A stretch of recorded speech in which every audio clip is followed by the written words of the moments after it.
Hey everyone, in this course we will learn simple, practical VBA and how it works within the SOLIDWORKS environment. If you want to go further and use these skills in real projects to automate SOLIDWORKS PDM Professional as well as SOLIDWORKS, then we've got some advanced courses on our website for you. You'll find the links to these courses below. Let's get started.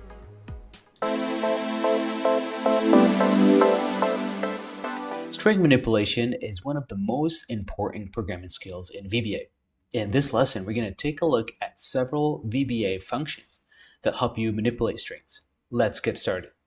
Okay, I've got a module here called str. In this module, I'm going to create a new subroutine called main.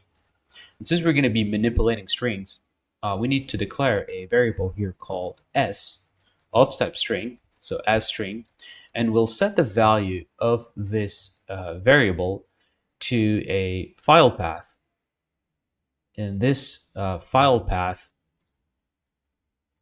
is an excellent example to showcase how we can manipulate strings in VBA.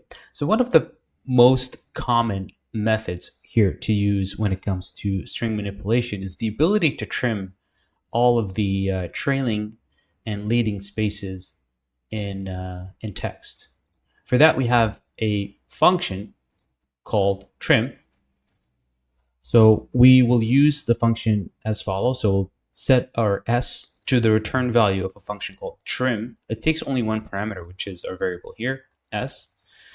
And obviously, this function exists in the VBA library. Great. So now if I do a debug print here and print our file path, you'll see that there are no leading or trailing strings. There's no leading or trailing spaces in our string. So this is trim, and trim does remove all leading and trailing spaces. Awesome. Moving on, let's take a look at the UCase method. So UCase converts a string to uppercase. Same thing, lowercase, LCase converts a string to lowercase. So UCase is used as follows. So we'll do a debug print of UCase s, and then we'll debug print LCase underneath UCase with the s as parameter. So UCase and LCase, both methods, one uppercase is the text, one lowercase is the text. And if we run our code, you'll see that we've got two outputs here. One, the path as uppercase letters, and then the second one here is the path in lowercase letters. This is awesome. Now let's take a look now at a different method, something to do with being able to grab a certain number of characters from the start and then from the end of a text. For that, we'll use a method called left. So left returns the first n characters from the start of a string. So that's why it's called left. We're starting here. So let's use this in an example. So left would take two parameters. The first parameter is the text that we want to work with. And then the second parameter is going to be a long, noted here as length. And length here is going to be the number of characters to return. So let's say that we want, let's do 10 characters. So if we run this, you see that we've got the first 10 characters. Likewise, right is going to return the last n characters from a string. And let's use this in an example. So debug print right. The input here is going to be our parameter s, which is our string variable, and then length is going to be the number of characters that we want to grab from the end. So let's say that I want to get the last 6 characters in this case, that corresponds to the extension. So let's run this one more time, and you'll see SLDPRT here at the end of our immediate window. So that was the extension. Now we've looked at left and right. How about another function that allows us to be able to return a substring starting from an index in our string? So this function is called mid. So basically, mid returns a substring from our string, from a string, starting from an index. This index is 1 based, meaning that you cannot use 0. It has to start from 1. So let's use this in an example. I'm going to do debug print. I'm going to type in here mid, which is our function. This is the input string as the first parameter, s. I want to start from the 4th position. If we are going 0 based, then that will be 5th position. That would be 3rd, sorry. But we are looking here for the 4th position for a 1 base index.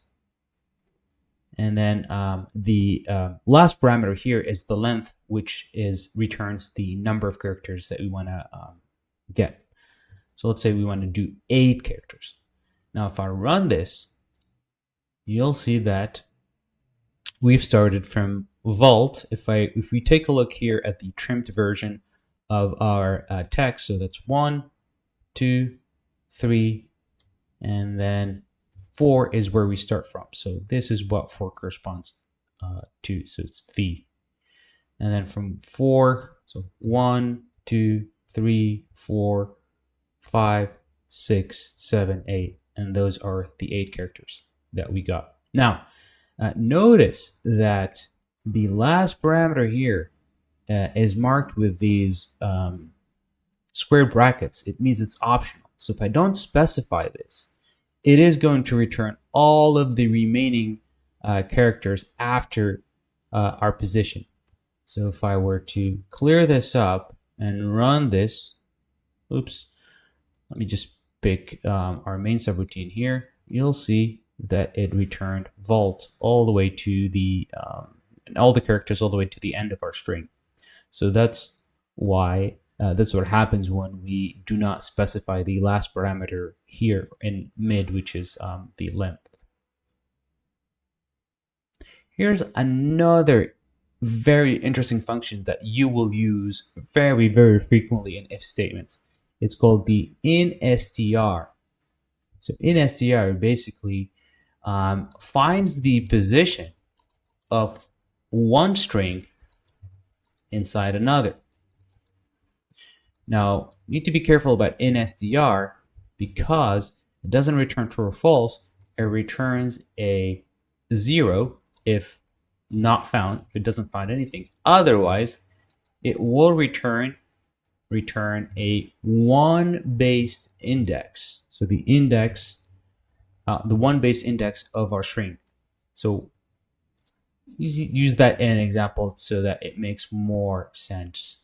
So let me do debug print here, and I'm going to see if our let's write some text here that says vault exists, and I'm going to append that to the return value from mid. So mid, we'll input our string. We'll say that we want to look for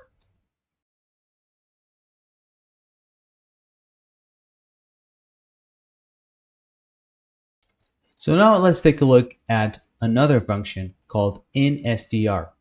InStr is a VBA function that you will use frequently when it comes to if statements, if you want to find the position of one string inside another. So InStr basically returns the position of one string inside another.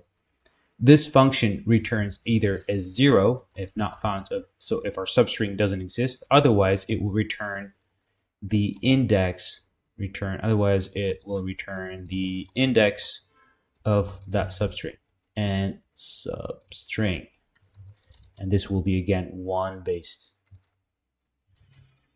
So that means if we're looking for the value, or if we're looking to see if a string exists in another, we'll have to compare the return value from InStr with 0, and if it's superior to 0, then that substring exists. Let's use that in a example here. So I'm going to do debug print, and I am going to type in here, let's say contains vault, and append that here. And then we'll use the InStr function. The first parameter is going to be optional, but if we specify it, this is going to be the starting index from where we want to start looking for our substring in our global string or our search string. The second parameter will be this string that I just talked about, the full string or the full text to search. We'll specify S here in our case. And then the third parameter here will be the text that we want to be looking for. So I want to use the word vault. That's what I want to look for. And then finally here, the comparison method. This allows me to be able to tell InStr how it needs to compare the text. So if I specify, for example, a VB text, it will be case insensitive. If I specify VB binary compare, then is going to be case sensitive. So VB binary is case sensitive, and VB text compare is case insensitive.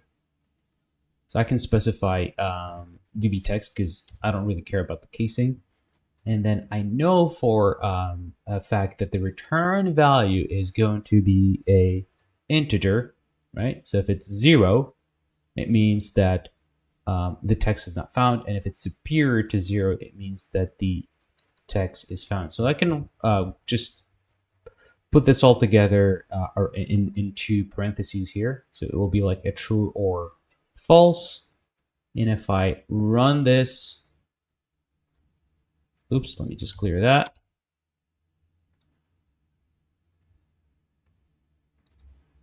You'll see that we get contains vault is true. Awesome. So that's how you use InStr to find the existence of a text inside another. There's another cool method that is also very commonly used. It's called replace. So replace basically replaces all of the occurrences of one string with of one string inside another. The parameters should be pretty straightforward here, so we'll just use this as an example. So S will be equal to replace. The first parameter is the expression or text that we want to replace in. And then the second parameter here is going to be the text that we want to replace. Let's use find here. That will be, let's do space. And then the third parameter here will be the text that we want to replace with. Let's do underscore. And then let's just maybe do a debug print here.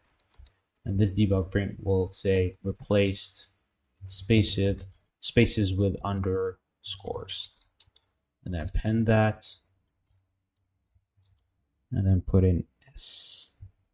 So now if I run this, you can see that we've replaced all of the spaces here with underscore. Awesome. There's another cool method called InStrRev. So InStrRev finds the position of a substring searching from the end. Now this function, just like InStr, right, returns a 0 if not found. Otherwise, return a 1 based index. So this is kind of similar to InStr, but except that it's, you're doing things backwards in reverse. So let's take this let's use this in an example. I'm going to define here a variable called /position, and this will be a long, and my /position will be equal to InStr reverse InStR rev reverse, S is the input string, and then the string match, or the string that we want to be looking for, is our slash. Since we're going to be doing this reverse, we're going to be looking at our path backwards. So this will get us this guy right here. So now that we have the slash position, we can just debug print that. So let's do a quick debug print. And let's type in here last slash position. And this is going to be appended with just the slash position. So with the InStrRev or reverse. Let's run this. And then we get the position here is 19. That's going to be useful for our next example right here.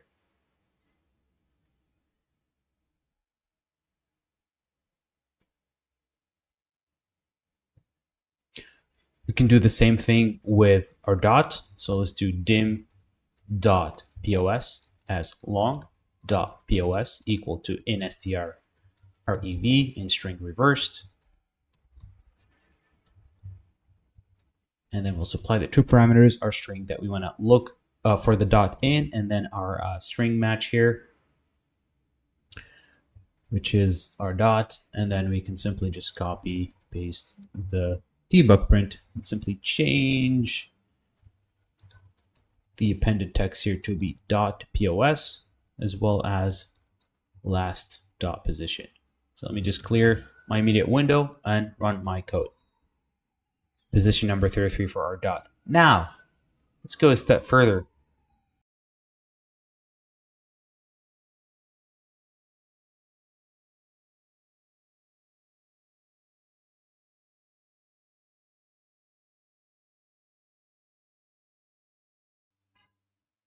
And use these two to actually extract the file name with that extension. So for that, we're going to use the mid function. So let's do debug print. And then let's do here name only, and we'll append that to return value from our mid function. The input here is going to be our string. The starting position is going to be the slash. However, we need to be aware of that this is one, the slash position, we need to go up or we need to go to the character after the slash, because that's actually when the name starts. And right after that, we need to get the length of our file name from the dot backwards all the way to the slash, and that will be dot position minus slash position plus, or sorry, minus one. Oops, minus one. So now if I clear my window here and go back to my code and run this, you can see that we've got the file name without the extension using mid. So in here, we've used mid in a combination with InStrRev. Awesome.